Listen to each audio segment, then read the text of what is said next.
Hello guys, welcome to our channel. இன்றைக்கி Sunday ஸ்பெஷலாக என்ன டிஷ் செய்கிறதுன்னுட்டு பார்க்குறதுக்கு முன்னாடி வாங்க வீடியோக்குள்ளே போயிடலாம்.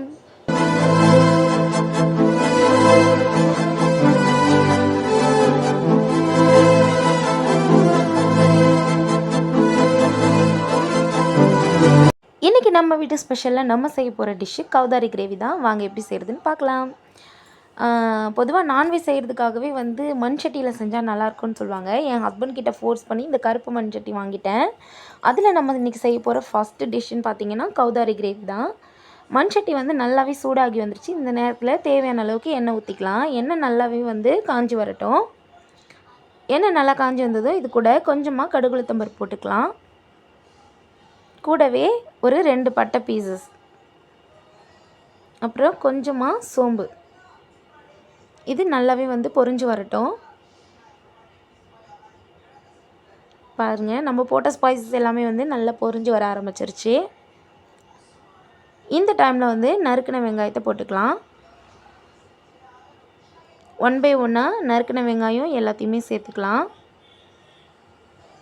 வெங்காயம் நல்லா ஒரு கோல்டன் கலர் சேஞ்ச் ஆகிற அளவுக்கு வதங்கினா மட்டும் போதும். இப்போ இது கூட கொஞ்சமாக கருவேப்பிலை சேர்த்துக்கலாம். இது கூட காரத்துக்கு 2 பச்சை மிளகாயும் கட் பண்ணி எடுத்து வச்சுருக்கேன், அதையும் சேர்த்துக்கிட்டேன். அப்புறம் நறுக்கின தக்காளி பழம். தக்காளி பழம் அதில் இருக்கிற சாஸ் இறங்கி வர்ற அளவுக்கு நம்ம குக் பண்ணாலே போதும், வதங்கி வந்தாலே போதும். ஸோ அதையும் போட்டுட்டு நல்லா கிளறி விட்டுக்கோங்க. இதோ பாருங்கள், டொமேட்டோ சாஸ் எல்லாமே பிரிஞ்சு வந்துருச்சு. இந்த டைமில் ஒரு 1.5 டேபிள் ஸ்பூன் அளவுக்கு இஞ்சி பூண்டு விழுது நான் சேர்த்துக்கிறேன். மண் சட்டியாக இருந்தாலுமே அடி பிடிக்கும். ஸோ நல்லா அடி பிடிக்காத அளவுக்கு நல்லாவே கிளறி விட்டுக்கலாம். இந்த நேரத்தில் நம்ம கழுவி வச்சுருக்கிற கௌதாரி பீசஸ் எல்லாமே நம்ம இதில் சேர்த்துக்கலாம். என் ஹஸ்பண்ட் வாங்கிட்டு வரும்போதே நறுக்கி எடுத்துகிட்டு வந்துட்டாங்க. ஸோ நான் மஞ்சத்தூள் போட்டு நல்லாவே க்ளீன் பண்ணி எடுத்து வச்சுருந்தேன். எல்லா கறியுமே இதில் நான் ஆட் பண்ணிட்டேன். அத்தை தான் நல்லா கிளறி விட்டுட்ருக்காங்க.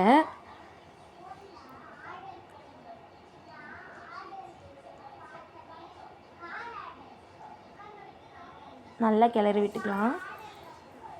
பாருங்கள், நம்ம கிளறி விட்டதுலேயே இதோட கலர்லாம் கொஞ்சம் சேஞ்ச் ஆகி வர ஆரம்பிச்சிருச்சு. இது தண்ணி விட்டு நல்லா அது பாருங்கள் பபிள்ஸ் விட ஆரம்பிச்சிருச்சு. இந்த நேரத்தில் 1 டேபிள் ஸ்பூன் அளவுக்கு கரம் மசாலா தூள், 1 டேபிள் ஸ்பூன் அளவுக்கு சில்லி பவுடரு, இது வீட்டில் நம்ம அரைச்சி எடுத்து வச்சுருக்க குழம்பு மிளகாய் தூள், அப்புறம் கிரேவிக்கு தேவையான அளவுக்கு தண்ணி ஊற்றிக்கலாம். தண்ணி ஊற்றிட்டு நல்லாவே மிக்ஸ் பண்ணி விட்டுக்கோங்க. அப்புறம் இந்த கிரேவிக்கு தேவையான அளவுக்கு உப்பு சேர்த்துக்கலாம்.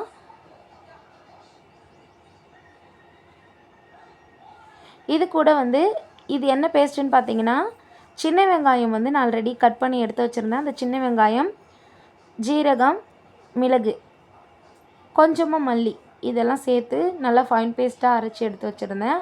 அந்த விழுதையும் இதில் கொட்டிக்கலாம். ஏன்னா இது கொதி குக் ஆகிற டைமிங்லேயே இதுவும் ப்ராசஸ் ஆச்சுன்னா ரொம்பவே நல்லாயிருக்கும் டேஸ்ட்டு.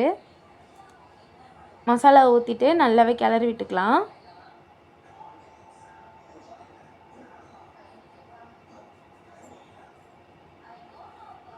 இப்போ நம்ம பாருங்கள் பபிள்ஸ் விட ஆரம்பிச்சிச்சு. இந்த நேரத்தில் ஒரு தட்டு போட்டு மூடிக்கலாம்.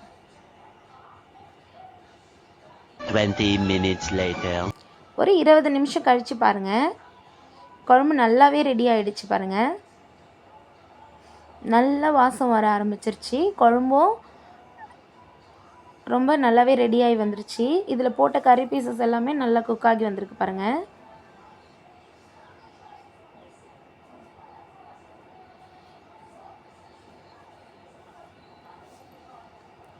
எங்கள் வீட்டு ஸ்டைலில் கௌதாரி கிரேவி நல்லாவே ரெடி பண்ணிட்டேன்.